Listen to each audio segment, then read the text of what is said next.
Hi. ഇപ്പം നോളജിനെ പറ്റി സംസാരിക്കാം. അതായത് ഇൻഫർമേഷൻ എന്ന് പറയുന്നൊരു കാര്യം. ഇപ്പോൾ എല്ലാവരും ഈ സോഷ്യൽ മീഡിയയിലും ഫോണിലും ഒക്കെ ഫുൾ ടൈം സ്പെൻഡ് ചെയ്തുകൊണ്ടിരുന്ന സമയത്ത് എല്ലാവർക്കും ഒരു കൺഫ്യൂഷൻ ഉണ്ട്. മിക്കവാറും പേരൻസ് ഈ ഫോണൊന്നും യൂസ് ചെയ്യാത്തവരാണെങ്കിൽ അവർ പറയാം, നീ എന്താണ് ഈ ഫുൾ ടൈം ഈ ഫോൺ നോക്കിക്കൊണ്ടിരിക്കുന്നതെന്ന് പറയും. ശരിക്കും നമ്മൾ ഫുൾ ടൈം എൻ്റർടൈൻമെൻ്റ് ആണോ ചെയ്തുകൊണ്ടിരിക്കുന്നത്? ഒബിയസ്ലി അല്ല.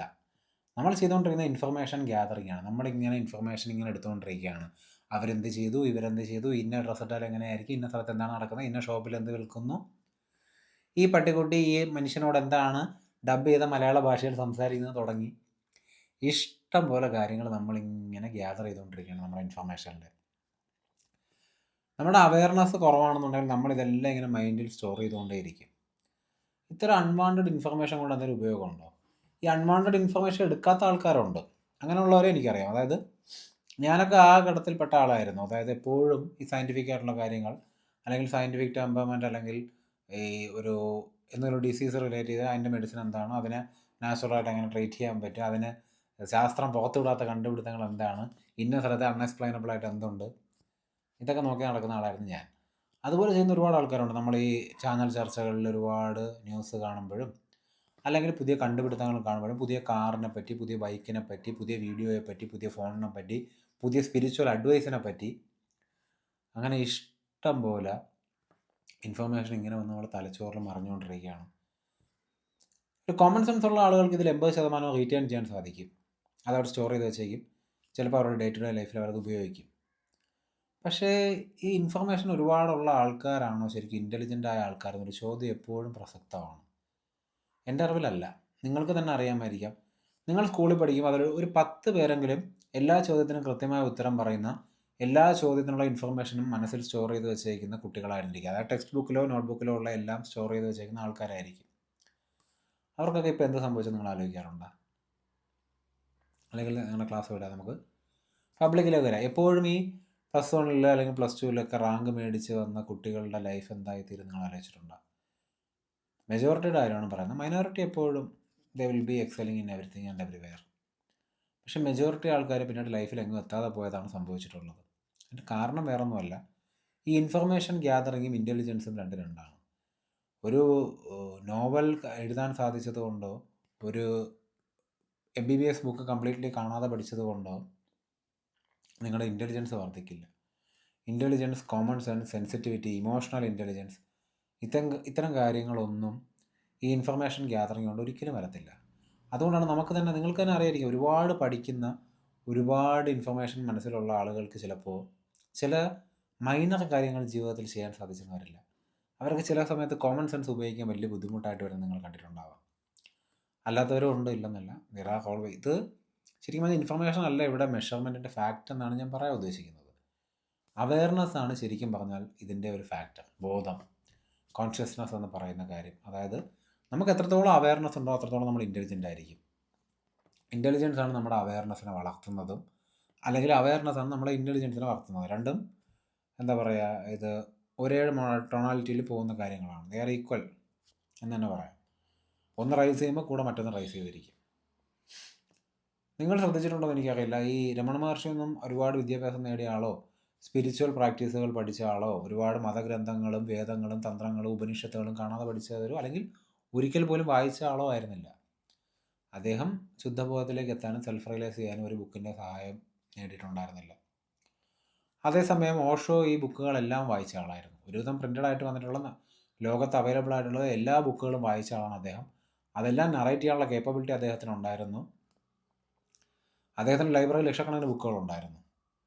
പക്ഷേ ഈ ബുക്കുകളെല്ലാം ഒരു വേസ്റ്റ് ഓഫ് ടൈം ആണെന്ന് അദ്ദേഹം തന്നെ പലതവണ എക്സ്പ്ലെയിൻ ചെയ്തിട്ടുള്ളതുമാണ്. സോ അപ്പോൾ എന്താണ് ഇവിടെ നമുക്ക് വേണ്ടത്? ഞാൻ മനസ്സിലാക്കുന്നത് ബേസിക് അവയർനെസ് ആണ് വേണ്ടത്. അത് ശുദ്ധമായ ബോധമാണ് വേണ്ടത്. എന്ത് കാര്യത്തിനെ ഒബ്സർവ് ചെയ്യാൻ സാധിക്കണം. ജഡ്ജ്മെൻ്റ് ഇല്ലാതെ ഒബ്സർവ് ചെയ്യാൻ സാധിക്കണം. ജഡ്ജ്മെൻ്റ് ഇല്ലാതെ ഒബ്സർവ് ചെയ്യുക എന്ന് പറയുന്നതിന് പ്യുവർ അവയർനെസ് ആണ്. പ്യുവർ അവയർനെസ് ഉണ്ടെങ്കിൽ ജിന്ദു കൃഷ്ണമൂർത്തിയൊക്കെ പറഞ്ഞ പോലെ നിങ്ങളുടെ മുമ്പിൽ എന്താണോ നിങ്ങൾ നോക്കുന്നത്, it will reveal itself to you. നിങ്ങൾ എന്തിലേക്കാണ് നോക്കുന്നത് അത് നിങ്ങളുടെ മുമ്പിൽ തുറന്ന ഒരു പുസ്തകമായി മാറും. നിങ്ങളുടെ ഉള്ളിലൊരു പേടിയുണ്ട്, ഒരു ആങ്സൈറ്റി ഉണ്ട് എന്ന് വിചാരിക്കുക. ഈ ആങ്സൈറ്റി പോലും പലപ്പോഴും ഉണ്ടാകുന്നത് ഈ നോളജിൻ്റെ ഒരു ക്രേവിംഗ് ആണ്. അതായത് നിങ്ങൾ ആങ്സൈറ്റി അല്ലെങ്കിൽ ഡിപ്രഷൻ, അല്ലെങ്കിൽ ഇപ്പോൾ ആങ്സൈറ്റിയെ പറ്റി തന്നെ എടുത്ത് പറയാം. ആങ്സൈറ്റി ഉണ്ടാകും, നിങ്ങളുടെ സ്ഥലത്തോട്ട് പോകാറുമ്പോൾ നിങ്ങൾക്ക് ഒരു ആങ്സൈറ്റി വരെയാണ്. അപ്പോൾ അവിടെ എന്താണ് സംഭവിക്കുന്നത്? അതായത് അവിടെ ചെല്ലുമ്പോൾ എന്ത് സംഭവിക്കും, ഞാൻ വിചാരിക്കും പോലെ കാര്യം നടക്കും, അല്ലെങ്കിൽ ഇത് വേറെ എന്തെങ്കിലും സംഭവിക്കുമോ, എനിക്കൊരു ദോഷം കാര്യം സംഭവിക്കുമോ, ഞാൻ പേടിക്കുന്ന കാര്യം സംഭവിക്കുമോ, അതോ ഞാൻ വിചാരിക്കുന്ന കാര്യം നടക്കാതിരിക്കുമോ. ഇത്തരം കാര്യങ്ങളാണ് ആങ്സൈറ്റി അല്ലെങ്കിൽ ഉത്കണ്ഠ എന്നൊക്കെ പറയുന്നത്. അപ്പോൾ അവിടെ എന്താണ് സംഭവിക്കുന്നത്? ശരിക്കും പറഞ്ഞാൽ അവിടെ ഓൾറെഡി എന്ത് സംഭവിക്കും എന്നുള്ള ഇൻഫർമേഷൻ നിങ്ങൾ ഗ്യാദർ ചെയ്യാൻ ശ്രമിക്കുകയാണ് ചെയ്യുന്നത്. ആ അൺനോണിലോട്ട് ചെല്ലാണ്, അതായത് അവിടെ എന്ത് സംഭവിക്കുമെന്ന് അറിയാതെ ഇരിക്കാൻ നിങ്ങൾക്ക് സാധിക്കുന്നില്ല. അത് സാധിക്കാത്തതുകൊണ്ടാണ് നിങ്ങൾ ശരിക്കും പറഞ്ഞാൽ ആങ്ഷ്യസ് ആകുന്നത്. രമണ മഹർഷി എപ്പോഴോ പറഞ്ഞത് ഞാൻ ഓർക്കുന്നുണ്ട്. അതായത് നിങ്ങളുടെ ക്രിയേറ്റ് ചെയ്തൊരു ശക്തി ഉണ്ടെങ്കിൽ, നിങ്ങളുടെ ഉള്ളിലൊരു ശക്തി ഉണ്ടെങ്കിൽ ആ ശക്തിക്ക് അറിയാം എന്ത് എവിടെ ചെയ്യണമെന്ന്. അതിനെ വിശ്വസിക്കാൻ നിങ്ങൾക്ക് സാധിച്ചു കഴിഞ്ഞാൽ നിങ്ങൾ അപ്പം തന്നെ പൂർണ്ണനായി കഴിഞ്ഞു എന്നാണ്. പിന്നെ നിങ്ങൾക്ക് ഒന്നിനെയും പേടിക്കേണ്ട കാര്യമില്ല. പേടിയാണ് ഈ ആങ്സൈറ്റി എന്ന് പറയുന്നത്. നിങ്ങൾക്ക് ആ ശക്തിയിൽ വിശ്വാസം ഉണ്ടെന്നുണ്ടെങ്കിൽ നിങ്ങൾക്ക് പിന്നെ ഒന്നിനെയും പേടിക്കേണ്ട കാര്യമില്ല. കാരണം ആ ശക്തി it will take care of you. നിങ്ങൾ എന്തിനാണ് പേടിക്കുന്നത്? പക്ഷെ നമ്മുടെ മനസ്സ് നമ്മൾ ഒരിക്കലും അതിന് സമ്മതിക്കില്ല. നമ്മുടെ മനസ്സ് നമ്മളെങ്ങനെ പിടിച്ച് കുഴപ്പിച്ചുകൊണ്ടേയിരിക്കും. മനസ്സ് നമ്മളെ പുറത്തേക്ക് വിടില്ല. മനസ്സ് നമ്മളിങ്ങനെ ഹുക്ക് ചെയ്ത് ലോക്ക് ചെയ്തിട്ടേക്കും. കാരണം നമ്മൾ വെളിയിൽ പോയി സ്വസ്ഥമായി ഹാപ്പിയായി രക്ഷപ്പെടുന്നത് മനസ്സിന് ഇഷ്ടമല്ല. അൺനോൺ എന്ന് പറയുന്ന കാര്യം അക്സെപ്റ്റ് ചെയ്യാൻ മനസ്സ് റെഡിയല്ല. മനസ്സിനെപ്പോഴും ആ അൺനോണിലോട്ട് പോകാൻ നമ്മൾ സമ്മതിക്കാതെ ഇൻഫർമേഷൻ ഇങ്ങനെ നേടിക്കൊണ്ടേയിരിക്കണം. കാരണം വേറെ ഒന്നുമില്ല, ഈ ഇൻഫർമേഷൻ ഇല്ലെങ്കിൽ മനസ്സിന് നിലനിൽപ്പില്ല. സ്വയം നിലനിൽക്കാൻ വേണ്ടിയിട്ടാണ് മനസ്സ് ഇത്തരം കാര്യങ്ങൾ ചെയ്തുകൊണ്ടിരിക്കുന്നത്, അല്ലാതെ നിങ്ങളോടുള്ള സ്നേഹം കൊണ്ടല്ല. ചിലപ്പോൾ നിങ്ങൾ തന്നെ ആലോചിച്ചിട്ടുണ്ടാവാം, ഓ എൻ്റെ മനസ്സ്, എൻ്റെ ഇൻ്റലിജൻസ്, എൻ്റെ കഴിവാണ്, ഞാനവിടെ ആൻറ്റിസിപ്പേറ്റ് ചെയ്ത കാര്യം അതുപോലെ നടന്നിരിക്കുന്നു, അതുകൊണ്ട് എനിക്കിത് ഫേസ് ചെയ്യാൻ സാധിച്ചു. അല്ലെങ്കിൽ ഞാൻ ആൻറ്റിസിപ്പേറ്റ് ചെയ്ത കാര്യം അവിടെ എനിക്കൊരു മൂവ് ചെയ്യാൻ, അല്ലെങ്കിൽ അവിടെ നിന്ന് ഇങ്ങനെ എസ്കേപ്പ് ആവണമെന്ന് എനിക്കൊരു വഴി കാട്ടി തന്നു. നിങ്ങൾ എപ്പോഴെങ്കിലും ആലോചിച്ചിട്ടുണ്ടോ ചിലപ്പോൾ നിങ്ങൾ ആൻറ്റിസിപ്പേഷൻ ആയിരിക്കാം ആ ഒരു കാര്യം ക്രിയേറ്റ് ചെയ്യുന്നതെന്ന്? കാരണം മിക്കവാറും നമ്മളൊരു കാര്യം ആൻറ്റിസിപ്പേറ്റ് ചെയ്യുമ്പോൾ 99% സമയത്തും അതൊരു നെഗറ്റീവ് ആൻറ്റിസിപ്പേഷൻ ആയിരിക്കും. എല്ലാ കാര്യങ്ങളും അല്ലെങ്കിൽ 80% കാര്യങ്ങളും പോസിറ്റീവായിട്ട് ആൻറ്റിസിപ്പേറ്റ് ചെയ്യുന്നവർ റെയറാണ്. അതും ഒരു മെച്ചമുള്ള കാര്യമൊന്നുമല്ല. Still it is better than having A negative anticipation എന്ന് ഞാൻ പറയും. സോ നെഗറ്റീവ് ആസ്പെക്റ്റിൽ അല്ലെങ്കിൽ നെഗറ്റീവ് ആൻറ്റിസിപ്പേഷനിൽ നമ്മൾ ചെല്ലുമ്പോൾ ചിലപ്പോൾ നമ്മുടെ ഒരു മനസ്സിൻ്റെ ശക്തി ആയിക്കൂടെ നമ്മൾ വിചാരിക്കുന്ന നെഗറ്റീവ് കാര്യം തന്നെയാണ് സംഭവിപ്പിക്കുന്നത്. ശരിക്കും നമ്മുടെ മനസ്സിൻ്റെ പവർ അല്ലെങ്കിൽ നമ്മുടെ വില്ലിൻ്റെ ഒരു പവർ കൊണ്ട് നമ്മൾ സ്വയം നമ്മുടെ ജീവിതം നശിപ്പിക്കുകയാണെങ്കിലോ? പിന്നെ അതൊരു പോസിബിലിറ്റിയാണ്, അത് വിട്ടേക്ക്, അതങ്ങനെ അല്ല എന്ന് തന്നെ വിചാരിക്കുക. Still why do we always have to know the future ആയാലും പാസ്റ്റ് ആയാലും നമുക്ക് എല്ലാത്തിനെ പറ്റി അറിവുണ്ടായിരിക്കണം. എല്ലാ നോളജും നമ്മുടെ കയ്യിലുണ്ടായിരിക്കണം. അതില്ലെങ്കിൽ നമ്മൾ ഭയങ്കരമായി അസ്വസ്ഥരായിക്കൊണ്ടേയിരിക്കും. എന്തുകൊണ്ടാണ് അങ്ങനെ സംഭവിക്കുന്നത്? ബിക്കോസ് ഓഫ് മൈൻഡ്, അല്ലെങ്കിൽ ചിന്തകൾ എന്ന് പറയുന്ന കാര്യം കൊണ്ട്. ചിന്തകളുടെ ഒരു ബണ്ടിലാണ് മനസ്സെന്ന് പറയുന്നത്. ഇതാണ് നമ്മളെ ഇട്ട് കഷ്ടപ്പെടുത്തിക്കൊണ്ടിരുന്നത്. മനസ്സിന് എപ്പോഴും ഇൻഫർമേഷൻ വേണം, എപ്പോഴും നോളജ് ഉണ്ടാവണം, എന്നാൽ മാത്രമേ മനസ്സിന് നിലനിൽപ്പുള്ളൂ.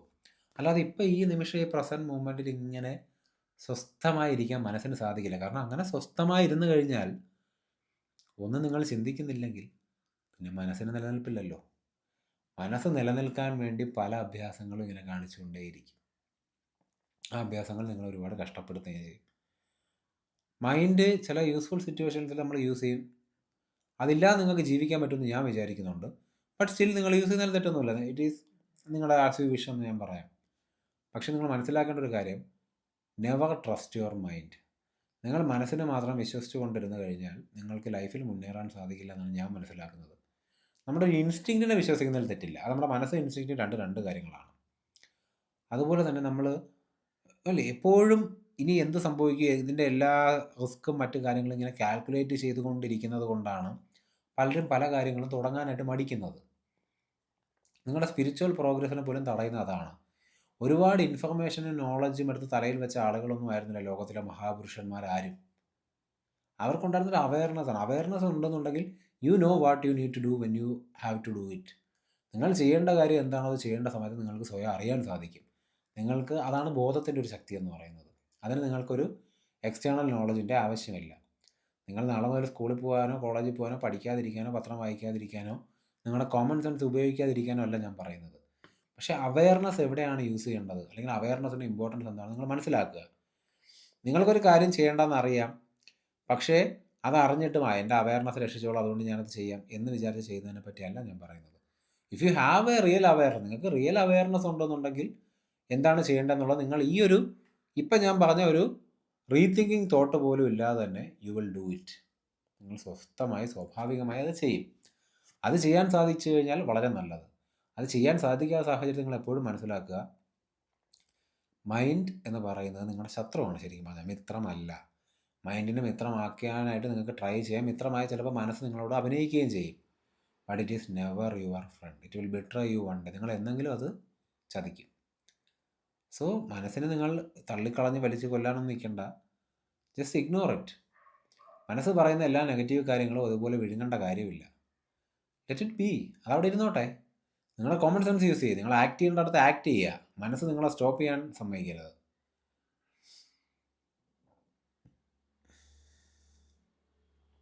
നിങ്ങൾ ഒരു ദിവസത്തെ 1 മണിക്കൂറെങ്കിലും മനസ്സില്ലാതെ കാര്യങ്ങൾ ചെയ്യണം. അത് മൈൻഡ് എപ്പോഴും ഇങ്ങനെ എന്തെങ്കിലുമൊക്കെ പറഞ്ഞുകൊണ്ടിരിക്കും. അത് കേൾക്കാതെ നിങ്ങൾ സ്വാഭാവികമായി ആക്ട് ചെയ്യാൻ ശ്രമിക്കുക. അതൊരു എഫേർട്ടുള്ള ആക്ടിവിറ്റി ആണല്ലോ ഞാൻ പറയുന്നില്ല. അത് ചുമ്മാ ട്രൈ ചെയ്ത് നോക്കുക. നിങ്ങൾക്ക് എപ്പോഴും നിങ്ങൾക്ക് ഒരു കാര്യം ചെയ്യണമെന്നുണ്ട്. നിങ്ങളുടെ മനസ്സ് നിങ്ങളടുത്ത് പറയാം നാളെ ചെയ്യാം, അല്ലെങ്കിൽ മറ്റന്നാൾ ചെയ്യാം, അല്ലെങ്കിൽ ഇന്ന കാര്യം ചെയ്യാം എന്നിങ്ങനെ പറഞ്ഞുകൊണ്ടിരിക്കും. ജീവിതത്തിൽ ഒരു ദിവസമെങ്കിലും മൈൻഡിനെ ഇഗ്നോർ ചെയ്ത് നിങ്ങൾ ആ കാര്യം ചെയ്തു നോക്കുക. അതാണ് തിങ്ക് വിത്തൗട്ട് ആക്ടിങ് എന്ന്, അല്ല ആക്ട് വിത്തൗട്ട് തിങ്കിങ് എന്ന് ഞാൻ ഉദ്ദേശിച്ചത്. ചിന്തിക്കാതെ ജീവിക്കാൻ പറയുന്നത്.